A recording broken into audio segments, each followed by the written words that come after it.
नमस्कार दर्शकों, आदाब, सत श्री अकाल, ओम शांति। दर्शकों, एक मुलाकात के आज के इस एपिसोड में हम जुड़ने जा रहे हैं एक ऐसे खास मेहमान से जिनका सारा जीवन हम सब के लिए प्रेरणादायी है। आदरणीय श्री श्याम प्रताप राठौर जी, जो स्वच्छ भारत अभियान के राजस्थान के ब्रांड एम्बेसडर हैं और साथ ही जाहोद पंचायत जयपुर के आप सरपंच भी हैं।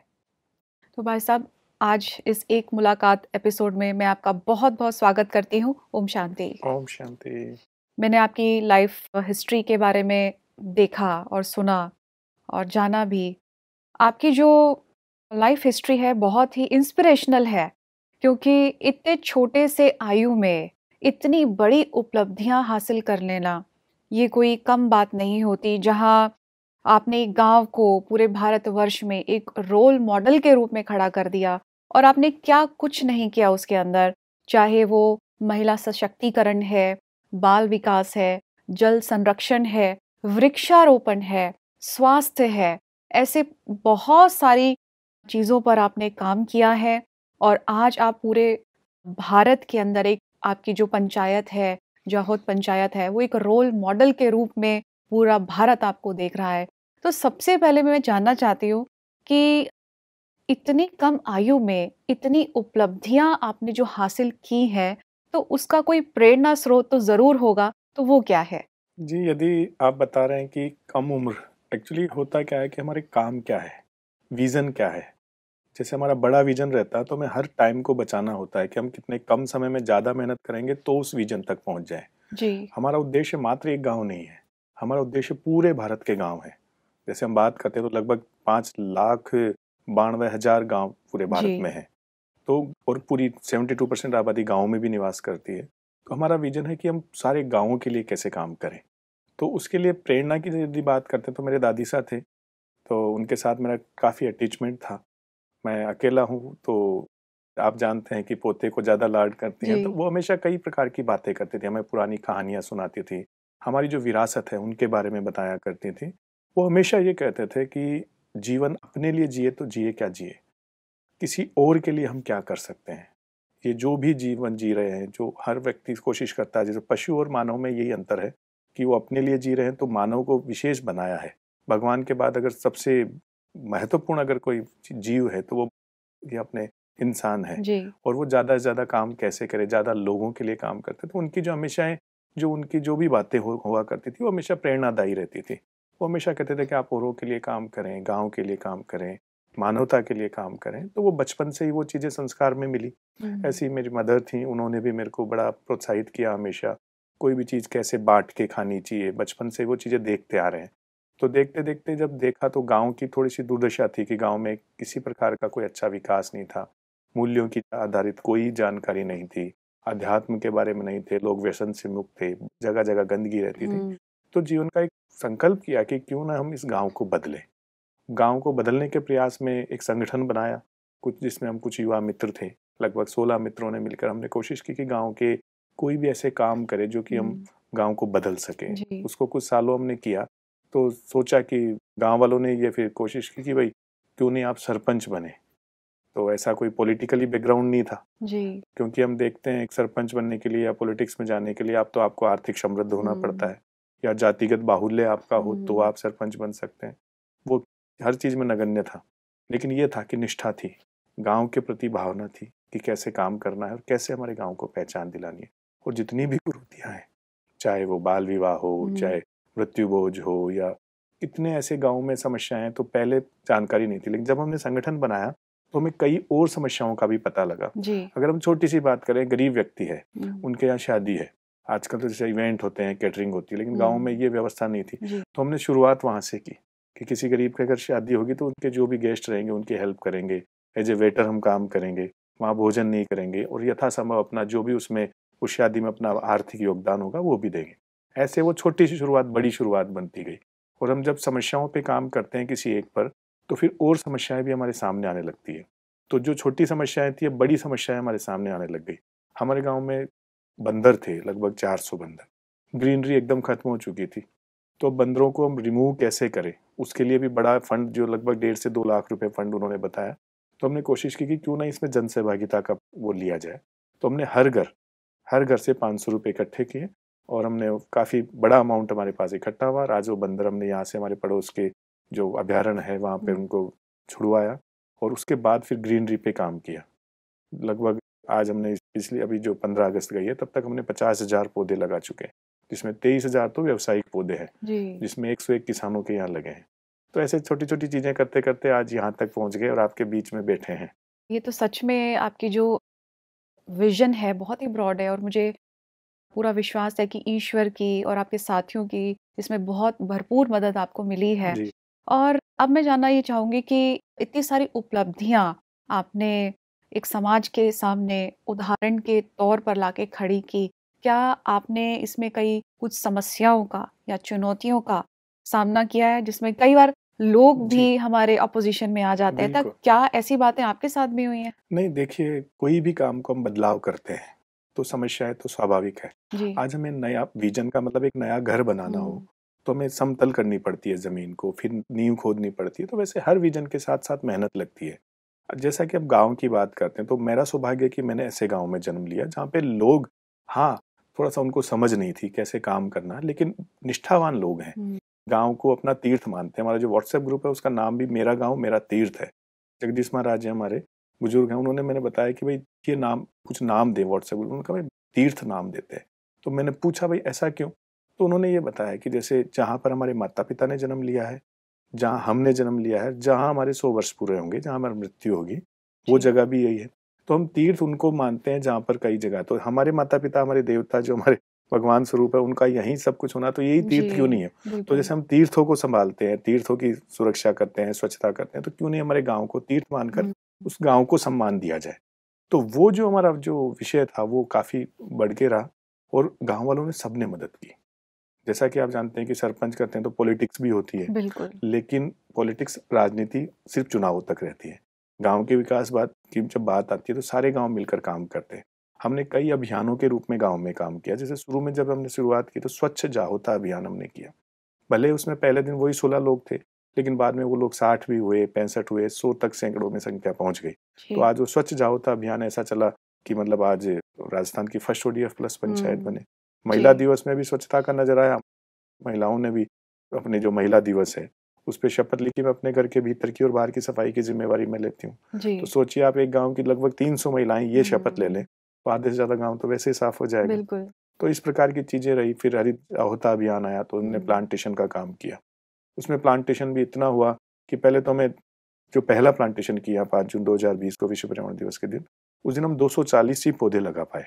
हुँ। हमने उस दिन संकल्प लिया कि क्योंकि उसमें बड़ी मेहनत लगी, क्योंकि शुरुआत थी, तो हमने लिया कि हम 11,000 पौधे कम से कम 5 वर्षों में लगाएँगे। लेकिन ऐसा बाबा की कृपा हुई कि कोई न कोई संस्थाएँ हमारे साथ आती रही। किसी के जन्म दिवस पर, मैरिज एनिवर्सरीज़ पर, ऐसे वो पौधे लगते रहे। एक हीरो मोटोकॉर्प के सीएसआर फंड मिला हमें, उसमें जी। लगभग 73 लैक्स का हमें सहयोग मिला हुँ। और आज हमारे यहाँ पर 50,000 पौधे रोपित कर चुके हैं और वो हुँ। संरक्षित है। जी, जी, जी। तो ये एक बहुत बड़ी पहल रही। और एक चीज़ और कि आपने महिला सशक्तिकरण पे बहुत अच्छा काम किया है और जहाँ तक मुझे जानकारी मिली है कि महिला पंचायत इंडिया की जो 2 ही ऐसे पंचायत हैं भारतवर्ष के अंदर, एक साउथ में है और एक हाँ, महिला राजस्थान। हितैषी पंचायत के लिए जी, चुना जी, है। जी। महिला हितैषी पंचायत। तो ये एक बहुत बड़ा अचीवमेंट है कि महिलाओं को जहाँ फ्रंट में रखा गया है और आम तौर पर हम देखते हैं कि भारत को एक पुरुष प्रधान देश जी, कहा जाता बिल्कुल। है, तो वहाँ ऐसी महिलाओं को आगे करना, तो क्या पुरुषों ने उस चीज़ का ऑपोज़िशन नहीं किया? नहीं, पुरुषों ने तो सहयोग किया। जी। जैसे आज वो ज़माना बदल रहा है। आज हम रिसेंटली अगर बात करें तो सरकार ने भी अब तो महिलाओं के लिए नया योजना बनाई है और हुँ। लगभग 50% उसको उसमें कर हुँ। दिया। तो देखो, मैं एक चीज़ कहता हूँ, अगर हमें विकास करना है तो सर्वांगीण विकास की बात करनी पड़ेगी। बिल्कुल। हम किसी एक लिंग या किसी एक क्षेत्र की अगर हुँ। सोचेंगे तो विकास वो सर्वांगीण हुँ। विकास नहीं होगा। और महिलाओं के बिना कोई भी विकास करना मुझे नहीं लगता कि संभव है। अगर एक गाँव की बात करते हैं, अगर आबादी की बात करें, हमारे गाँव की 7,000 आबादी है, तो उसमें लगभग 3400 महिलाएँ हैं। तो हम कैसे उनको विमुख कर सकते हैं? जब तक उनका विकास नहीं होगा, वो बिल्कुल, आत्मनिर्भर नहीं बनेगी, बिल्कुल, तब तक पूरा गाँव विकसित गाँव में नहीं बिल्कुल, आएगा। बिल्कुल। महिला सशक्तिकरण की यदि हम बात करते हैं, हुँ। तो महिला सशक्त सिर्फ घूंघट हटाने से नहीं होगी। जी। जब तक महिलाएँ आर्थिक संबल भी नहीं बनेगी, तब तक हुँ। सशक्तिकरण नहीं होता।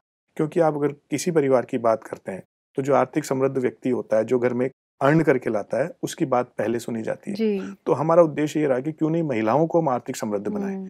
उनके लिए हमने हर प्रकार के नवाचार के कार्यक्रम किए। कई संस्थाओं के माध्यम से स्विंग उनको सिखाई गई, मेकअप के लिए उनको ब्यूटी पार्लर के कोर्स करवाए गए। अभी तो मोबाइल वगैरह को भी रिपेयरिंग के भी कोर्स महिलाएं कर रही है।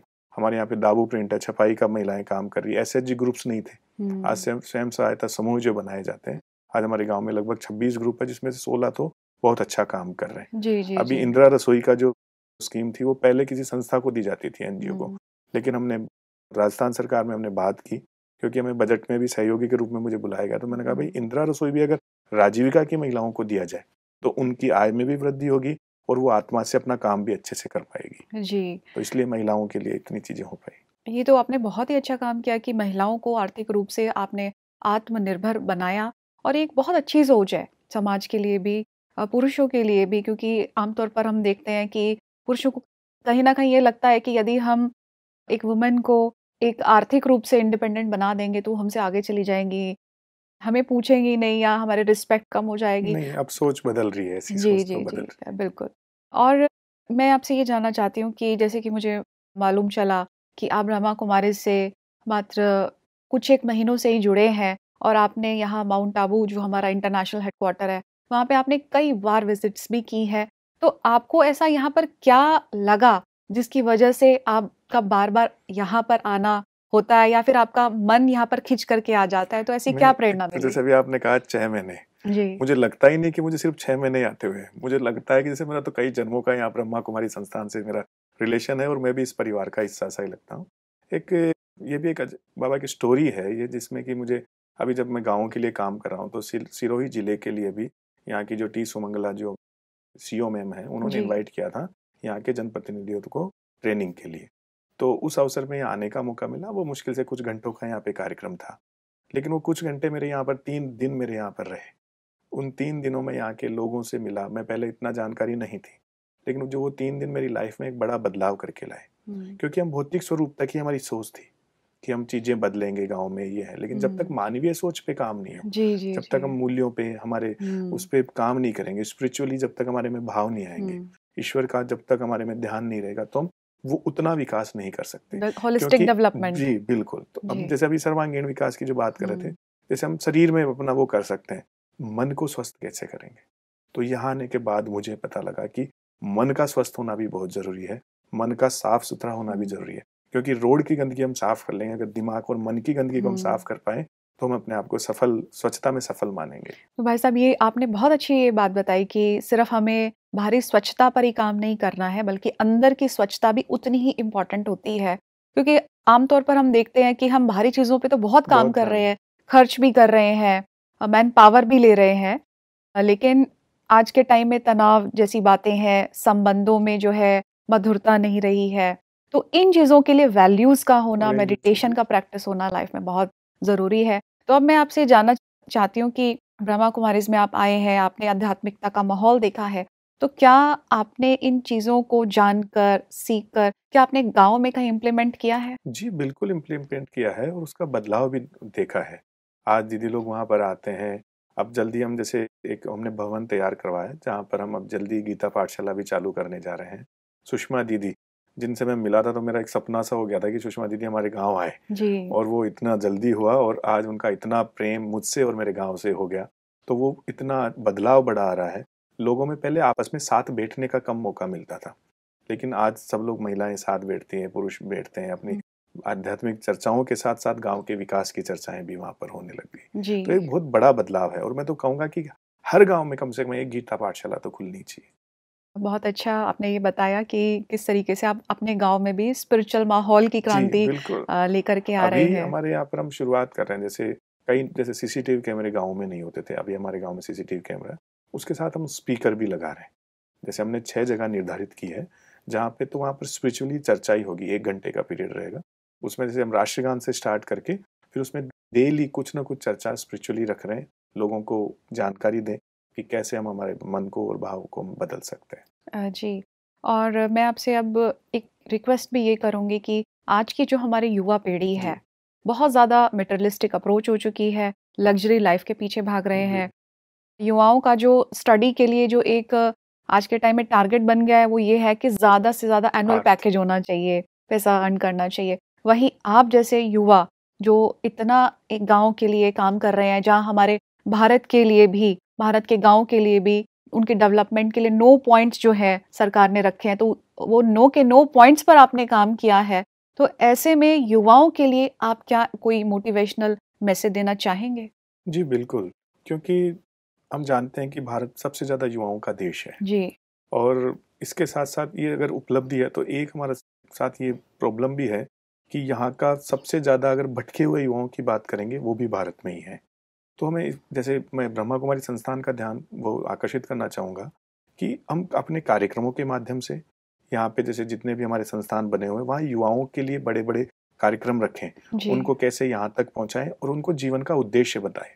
क्योंकि यदि जीवन का उद्देश्य आपके पास नहीं है तो आप विमुख ही रहेंगे। अब कई बार हम भौतिक चीज़ों को अपना उद्देश्य बना लेते हैं, लेकिन जीवन का उद्देश्य अगर परफेक्ट अगर उद्देश्य बनता है तो उसके लिए फिर काम होंगे। युवा अगर ये सोच ले कि भाई मुझे करना क्या है, अधिकतर प्रॉब्लम जो ये तो युवा भटका हुआ है। जी। भटका हुआ है, वो देखता है कि मैं मेरा जो जन्म हुआ है वो किस हुँ। वजह से हुआ है। अगर उनको मतलब पता लग जाए मेरा उद्देश्य क्या है तो वो ऐसे कार्यक्रमों के माध्यम से लग पाएगा। जी, जी, तो मैं तो बिल्कुल। ब्रह्मा कुमारी को भी कहूँगा या हुँ। हमारे मतलब जितने भी सोशल मीडिया के माध्यम से ये चीज़ें फैलाएँ, जी। ज़्यादा से ज़्यादा युवाओं को और युवाओं के लिए कार्यक्रम निर्धारित करें। अब मैं आपसे ये जानना चाहती हूँ कि जैसे आपने जाहोद में बहुत काम किया है, इस गाँव के लिए बहुत काम किया है और भारतवर्ष के क्या ऐसे और भी कोई गाँव है जहाँ पे आपका अभी ये एक्टिविटीज़ चल रही हैं? जी बिल्कुल, अभी उन्नत भारत अभियान के माध्यम से लगभग 5000 गाँवों को आदर्श गाँव बनाने की हमारी योजना स्टार्ट है। उसके लिए हमने कई राज्यों में काम किया है और राजस्थान में भी अगर हम बात करें तो राजस्थान में लगभग 50 गाँवों पे हम शुरुआत कर रहे हैं और इसमें एक कोशिश ये भी रहती है जहाँ-जहाँ ब्रह्मा कुमारी संस्थान है, जहाँ-जहाँ सेंटर्स हैं, जी। उनके करीब ही एक-एक गाँव को हम ले रहे हैं। हुँ। तो उससे क्या होगा कि जो ब्रह्मा कुमारी के माध्यम से और उनको राजऋषि विलेज जो प्राकल्प है उसकी जानकारी भी हम दें और हुँ। कैसे गाँवों को बना सकते हैं। क्योंकि जी। ब्रह्मा कुमारी संस्थान का उसमें बड़ा सहयोग भी है रहता है हुँ। और फिर यहाँ की जो विंग है, ग्रामीण विंग, उनका इंटरेस्ट है। राजू भाई जी से मैं मिला, सरला दीदी से मिला, तो वो खुद उत्सुक थे कि नहीं बदलने चाहिए गाँव। बिल्कुल। क्योंकि एक परिसर है, जैसे हम जैसे शांतिवन की बात करें, एक परिसर में कितना बदलाव करेंगे? हुँ। आस-पास भी बदलाव आने चाहिए। तो हम बिल्कुल। कोशिश कर रहे हैं क्लस्टर बना के पूरे गाँव का उस पे सब चीज़ों पे 9 एसडीजीज़ पे हम कार्य करें। और एक चीज़ और कि बहुत सारे जो ग्रामीण हैं वो इस प्रोग्राम को देख रहे जी, होंगे और आज के टाइम में गाँव के इलाके जो हैं, लोग जो हैं वो ये सोच कर के शहर आते हैं कि यहाँ पर रोज़गार के अवसर ज़्यादा मिलेंगे, हम अर्न ज़्यादा कर सकेंगे। ऐसे कई लोग गाँव छोड़ चुके हैं। चाहे मैं खुद भी पर्सनली पहाड़ी इलाकों में किसी गई गाँव हूँ, में उत्तराखंड में मैं बहुत विज़िट किया है, हिमाचल में बहुत विज़िट किया है। तो कई लोग जो है वहाँ से छोड़ कर के शहर की तरफ आ चुके हैं, दिल्ली आ चुके हैं, गुड़गाँव है, फरीदाबाद है। ऐसे आस-पास के एनसीआर के इलाके में काफ़ी युवा आ चुके हैं और और भी भारतवर्ष के जो भी बहुत सारे गाँव हैं, मेट्रो सिटीज़ जो है उनका आकर्षण का केंद्र बन चुका है कि हमें रोज़गार के अवसर के लिए यहाँ आना पड़ता है। तो ऐसे ग्रामीणों के लिए आपका कोई संदेश है कि वो गाँव की संस्कृति को कायम रखें, गाँव को ज़िंदा रखें, ताकि एक गाँव आदर्श गाँव भी वो बना सके, तो ऐसे ग्रामीणों के लिए आपका कोई संदेश? जी, बिल्कुल। देखिए, गाँव से शहरों की तरफ जो पलायन हो रहा है, उसकी एक बड़ी वजह है कि व्यक्ति के पास रोज़गार नहीं है। जी। हमारा एक कॉन्सेप्ट है, गाँव का पानी गाँव में, गाँव का पैसा गाँव में। अब एक्चुअली हम क्या करते हैं कि जैसे अर्न करते हैं, लेकिन अर्न के लिए बाहर जाना पड़ता है। हुँ। तो क्यों नहीं हम स्थानीय रोज़गारों को डेवलप करें? जैसे अगर हम हमारे गाँव की बात करें, हमारे यहाँ दाबू प्रिंट है, जो कि बहुत फ़ेमस है और मतलब उसमें नेचुरल डाई का काम किया जाता है।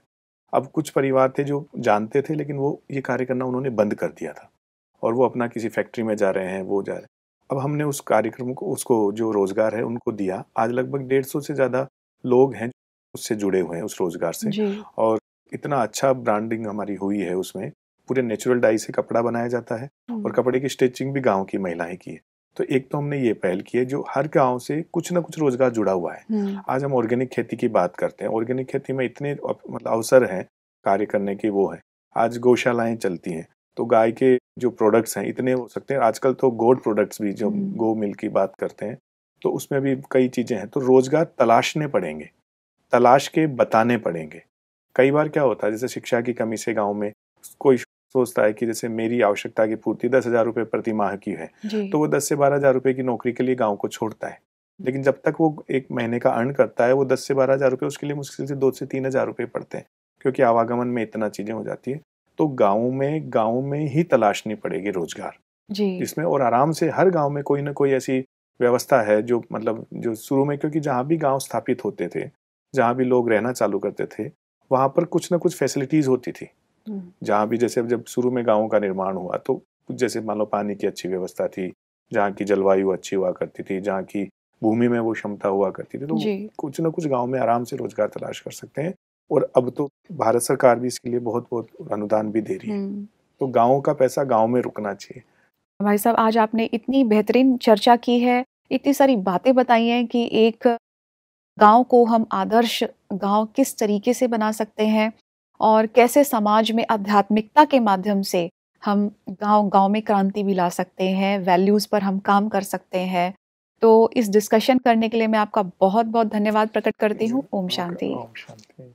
दर्शकों, आज एक मुलाकात के इस एपिसोड में हमारे बीच में मौजूद थे एक बहुत ही इंस्पिरेशनल मेहमान, आदरणीय श्री श्याम प्रताप राठौर जी, जिनका सारा जीवन समाज सेवा के लिए समर्पित है और उन्होंने अपने जाहोद गांव को एक आदर्श गांव बनाने के लिए दिन रात एक किया, कड़ी मेहनत की और आज वो पूरे भारतवर्ष के लिए एक उदाहरण बन चुके हैं। तो दर्शकों, हमें आपके जीवन से सीखना चाहिए, विशेष युवाओं को और ग्रामीणों को, कि एक गांव को हम आदर्श गांव, सशक्त गांव किस प्रकार बना सकते हैं। दर्शकों, एक मुलाकात का ये एपिसोड हम यहीं समाप्त करेंगे। अगले एपिसोड में फिर से मिलेंगे। हमें दीजिए इजाजत। नमस्कार। ओम शांति।